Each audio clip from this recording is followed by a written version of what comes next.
गुरुजी, आज के इस अंक में हम बात करेंगे मुंह के छाले। अक्सर मुंह के छाले जब हो जाते हैं तो एक तरह से व्यक्ति बेजुबान सा महसूस करने लगता है, ना तो बोल पाता है ना ही कुछ खा पी पाता है। लेकिन ऐसे में सबसे पहला तो विषय मेरा यही है कि मुंह के छाले आखिर होते क्यों हैं, क्या ये अगर रोग है तो इस रोग के लक्षण क्या क्या हैं, और ये किसी रोग की निशानी है और इसकी वजह से और क्या क्या परेशानियां होती हैं, ये पूरा विस्तृत विषय हम आपसे जानना चाहेंगे। देखिए, मुंह के छाले आने का मुख्य कारण एक ही है। अच्छा।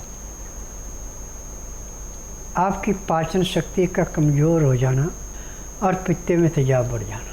जी। जब पित्ते में तेजाब बढ़ जाता है, खाया पिया आपका पचता नहीं है, तो आपको कब्ज होती है। फिर जो गैस आपकी गुदा के रास्ते निकली वो मुंह के रास्ते निकलती है। जी। जब वो गैस आके तेजाब जो है ये साथ आता है गैस के, और जहाँ जहाँ वो जम जाता है वहाँ छाला हो जाता है। जी। और ये छाला फिर इतना दुखदाई होता है कि दिन पर दिन बढ़ता जाता है, और इसका ठीक ढंग से उपचार नहीं किया जो फिर कैंसर पैदा कर देता है। आपको कहीं भी छोटा मोटा कोई भी जख्म है और किसी औरत को मासिक धर्म आ रहा है या किसी औरत के पेट में बच्चा है, उसकी परछाई यदि उस जख्म में पड़ जाती है तो उसमें कैंसर पैदा हो जाता है। जी। और इस रोग का उपचार आज पूरे संसार के अंदर मेडिकल साइंस में बिल्कुल नहीं है। आयुर्वेद, यूनानी, होम्योपैथिक में सिर्फ दबाने का काम करते, रोग काटने का नहीं है। क्योंकि मैं इसलिए कह रहा हूँ कि मैं नाड़ी वैद्य हूँ। जब रोगी हर जगह हार करके लास्ट स्टेज में कैंसर चला जाता है तब मेरे पास मरीज आता है। कोई भी बीमारी लास्ट स्टेज में जाती तब मेरे पास मरीज आता है। नाड़ी परीक्षण के बाद जब उसको बताया जाता है कितने डॉक्टर ने कर्जा दिया, तो कहते हैं देखिए, जब सब ने हाथ खड़े कर दिए तब मैं आपके पास आया। जब उसको फिर रोग बताया जाता है कि देखिए आपका रोग इतना पुराना है और ये रोग की पहचान है, ये मैंने परहेज लिखे हैं, यदि आप ये कर सकते हैं तो मैं दवाई लिख रहा हूँ, ये ले लो। यदि परहेज नहीं कर सकते तो दवाई मत लो। जो परहेज करना स्वीकार करता है और दवाई खाता है, उसको पहले ही दिन में 10 से 15% आराम मिल जाता है। अब मुंह के छाले आपको हो गए, मेडिकल में आयुर्वेद, यूनानी में ग्लाइसिन देते हैं लगाने को, और ग्लाइसिन थोड़ी देर के लिए असर दिखाती है, उसके बाद वो भी असर नहीं दिखाती। परंतु मेरे स्वास्थ्य विचार में एक नहीं, इसकी सैकड़ों दवाइयाँ हैं, और सब दवाइयाँ आपके चूल्हे चौके में हैं। जी। अभी जो मैं आपको नुस्खा बताने जा रहा हूँ, यह गाय के दूध का दही जमाओ मिट्टी के बर्तन में। सुबह अपना हाथ मुंह धो करके उस दही के ऊपर से मलाई की एक परत उतार लो, और जो दूध की तरफ की परत थी उसको जीभ के ऊपर ऐसे रखे छालों पे, जैसे चारपाई पे चादर बिछाई जाती है, और फिर इसको चबाना नहीं है, फिर इसको मुंह बंद करके आस्ता आस्ता अपने आप पिघलने देना। तो इस मलाई के मुंह पे रखने से आपको 5 सेकंड के बाद ऐसे ठंड पड़ना शुरू होगी जैसे जड़े पे बर्फ़ रख के ठंड महसूस होती है, ऐसे ठंड महसूस होगी, और जो आपको मुंह के छालों में दर्द था वो महसूस नहीं होगा। जी। परंतु ये क्रिया आपको जब तक छाले पूरे समाप्त नहीं हो तब तक रोज़ करनी पड़ेगी, और सुबह ये बिना खाए पिए करनी है। अब जब आपने खाना खाना है तो ताज़ा खाना बनाना। खाना किसी एक अकेले अनाज का नहीं खाना, इसमें आप 5, 7, 9, 11 जितने अनाज इकट्ठे करने चाहे उतने कर लें। गेहूँ इसमें कम से कम, चना, जौ, बाजरा, मूंग, मोठ, मक्का, सोयाबीन, चुलाई और सिंघाड़े, ये सारी चीज़ें आप अपनी इच्छा के अनुसार कम ज़्यादा भी डाल सकते हैं।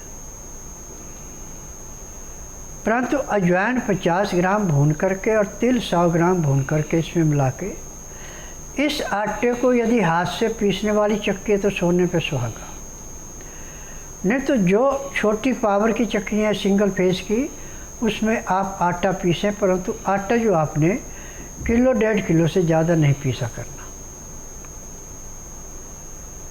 और आटा ऐसे पीसना जैसे नदी के किनारे का रेता होता है, हाथ पे सरकता रहे। अब जितनी भूख है उतना आटा लेके इसको सख्त गूंद के पानी के अंदर डाल दें, खुले पानी में। इतने में आपने दाल सब्जी जो भी खानी उसको बना लें, परंतु दाल सब्जी जो भी आपने बनानी हो कुकर में नहीं बनानी। इसको आप खुले मुंह वाले बर्तन में, तंग मुंह का जो बर्तन है, जैसे पतीला है, पीतल का है, चाहे तांबे का है, चाहे स्टील का है, और मिट्टी का हो तो सोने पे सुहागा, इसमें पकाना। अमोनिया के बर्तन में कभी कोई चीज़ न खानी न कोई चीज़ बनानी जी। इस बात का ध्यान रखना। अमोनियम इस रोग को दिन दुगने रातें चौगुनी बढ़ाता है। अब जब आपकी दाल या सब्जी जो भी आपने खानी हो पक गई, तो उस आटे को पानी में से निकाल के दोबारा गूंदें। जो उसके मोटे कण थे वो गल गए, अब ये आटा बिल्कुल मुलायम हो गया, जैसे मैदे मुलायम होता है ऐसे मुलायम बन गया आटा है। अब इस आटे की रोटी जो आपने बनानी हो, मक्की की रोटी के समान या बाजरे की रोटी के साथ बनानी, और अच्छी तरह सेक करके जो आपने दाल सब्जी कोई भी तरीदार बना रखी उसको थाली में डाल के और रोटी उसके अंदर डाल दें। अब ये गर्म गर्म रोटी उसके अंदर पिघलेगी। आप इसको मसल करके जैसे सूप पीते से पीने की शक्ल में बनाएं। अब 2 गिलास पहले पानी गर्म करके रख लें। जब इसका टेम्परेचर 15 से 18 डिग्री रह जाए तो इसमें लहसुन प्याज अदरक करीब 10 ग्राम पीस करके चटनी बना के दोनों गिलासों में 5-5 ग्राम घोल के डाल दें या रस निकाल के डाल दें, और जो इसका कचरा बचा उसको सब्जी में मिला के खा लें। अब 2-4 ग्राही खाना खाया 2 घुट पानी पिया, 2-4 ग्राही खाना खाया 2 घुट पानी पिया। पानी पीने में, खाना खाने में 1 घंटे का समय लगाना अति आवश्यक है, तब आपको लाभ होगा। अब इस क्रिया को आपने सुबह करना है सूर्योदय होने के 2 घंटे के बाद और 12 बजे से पहले पहले, और खाना खाने में पानी पीने में 1 घंटा लगाना। उसके बाद दातन को उड़ा करके 5 मिनट के लिए वज्रासन बैठ जाएं, फिर 10 मिनट के लिए आप थोड़ा सा घूम करके फिर शवासन लेट जाएं। 20 मिनट के बाद 5 मिनट के लिए बाईं साइड करवट लें, 3 मिनट के लिए दाईं साइड करवट लें। आप उठ करके आप इसके बाद जो भी कार्य करना उसको करें, तो शरीर के अंदर आपको इतनी चुस्ती आएगी जैसे आप 8 घंटे की निद्रा पूरी करके उठे। खाने पीने का नियम शाम का भी यही रहना है। यदि शाम को दिन अस्त होने से घंटा 1.5 घंटा पहले खाना खा लेते हैं, सोने पे सुहागा। न दिन अस्त होने के 1 घंटे के अंदर अंदर खाना खाना अति आवश्यक है। फिर दातन को उड़ा करके 5 मिनट वज्रासन बैठना। उसके बाद उठ करके कम से कम आधा घंटा आपने टहलना है, सैर करनी है। उसके बाद 1.5 घंटे तक आपने विश्राम करना। उसमें चाहे किताबें पढ़ें, चाहे धार्मिक सीरियल देखें, चाहे परिवार से, अड़ पड़ोस से, रिश्तेदारी से बातचीत करें, वो आपकी इच्छा है। ठीक 9 से 10 के अंदर सो जाएं। सुबह 4 बजे उठ करके आधा घंटा कपालभाति, 15 मिनट भस्त्रिका, 8-10 बार अग्निसार, 15-20 बार उज्जयी, 25-30 बार ब्रह्मणी, 1 घंटा लोन विलोन करना अति आवश्यक है। तो पैर के तलुए से सिर के बाल तक का हर एक रोग ऐसे समाप्त होगा जैसे जलती अग्नि में पतंगा नष्ट होता है। अब आपके पास यदि टाइम है तो 2-2, 4-4 मिनट मंडूकासन, पवन मुक्तासन, गौमुखासन, सब आसन, सर्वांगासन, हल आसन, शीर्षासन और बटरफ्लाई। इतनी क्रियाएं यदि आप कर लेते हैं तो जब तक शरीर के अंदर सांस है तब तक आपको किसी डॉक्टर हकीम के पास जाने की ज़रूरत नहीं है, ना ही आपको कोई रोग होगा।